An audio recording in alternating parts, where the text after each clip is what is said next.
If you want to make it as a stock market trader, don't panic. And always know where your towel is. I just want all of the money. Do you know what I said? Day traders get a bad rap. Newbies think it's all mansions and Ferraris, and long-term investors think that day traders are going to lose all their money while they collect a fortune 50 years from now. Truth is, neither of those are correct. So here are 5 quick tips for anyone interested in active trading. When you're active trading, you'll inevitably become a pattern day trader.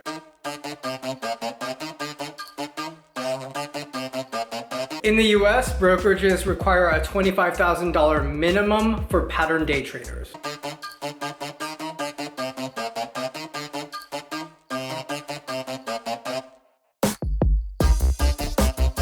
Now, I recommend at least having $30,000 because as a beginner, you're bound to lose some money on these trades, and you really need to stay above that $25,000 threshold. Now, if you search the internet, you'll find some hacks that will try to get around this $25,000 pattern day trading rule.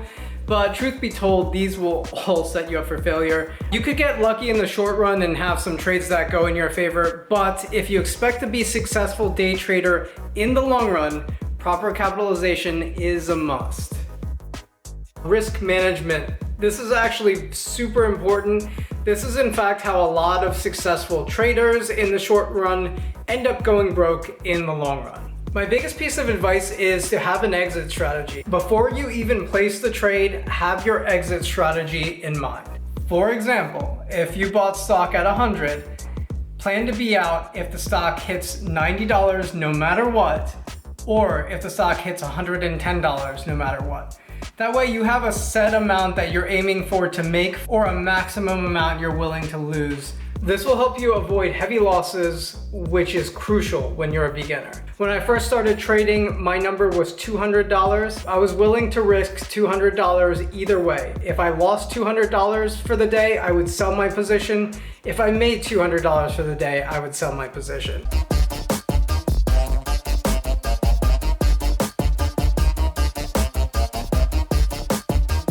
My favorite way to manage risk personally is to have a separate source of revenue. I do some consulting work in the tech industry.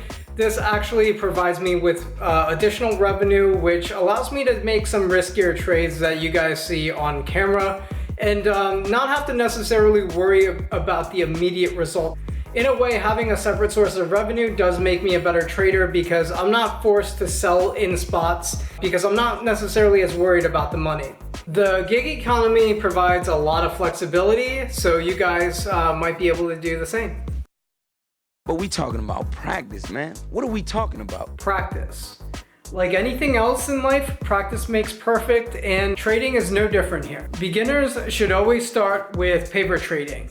Now, you don't actually need a pen and paper. A lot of brokerages will have virtualized accounts. Use these to try out your trading strategies without risking your own money. Eventually, you'll have to practice with real money and live trades.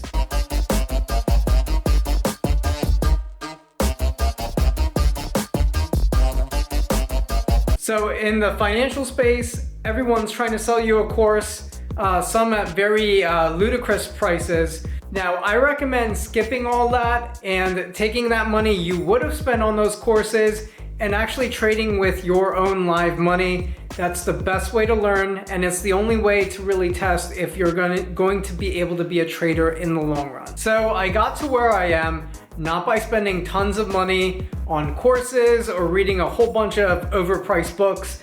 I essentially read one book that was Technical Analysis for Dummies, and other than that, just trial and error, practicing, and free information from the web. So many traders get tripped up, they take in way too much information, and oftentimes get scared when it comes time to actually place the trade or make the investment. So it's very important when an investment comes, don't get scared and actually buy.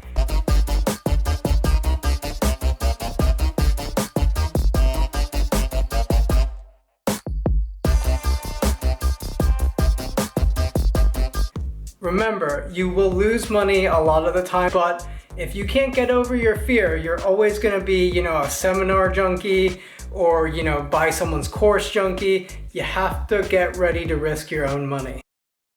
Number 5, don't panic. So you've pulled the trigger on your first trade. Don't panic, because you're adequately capitalized and you already know the outcome. Remember, you should have your exit pre-planned. If you lose money, close out your trade, move on to the next. If you've made money, close out your trade and move on to the next. So you can't be emotional about your losses or stop to celebrate your wins. This is your business. You have to continue to search for opportunity to generate revenue.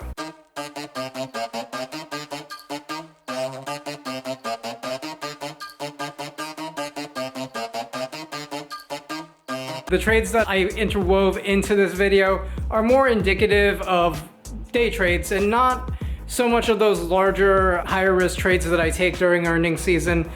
These are the trades that help keep me profitable so that I can make those trades during earnings season. All right, guys, we made it through episode 42, hence the Hitchhikers Guide to the Galaxy theme. A little bit of trivia, I had originally wanted to call this vlog a Day Trader's Guide to the Galaxy. Thanks for watching. If you're new to the channel, subscribe. So long, and thanks for all the fish. Just want all of the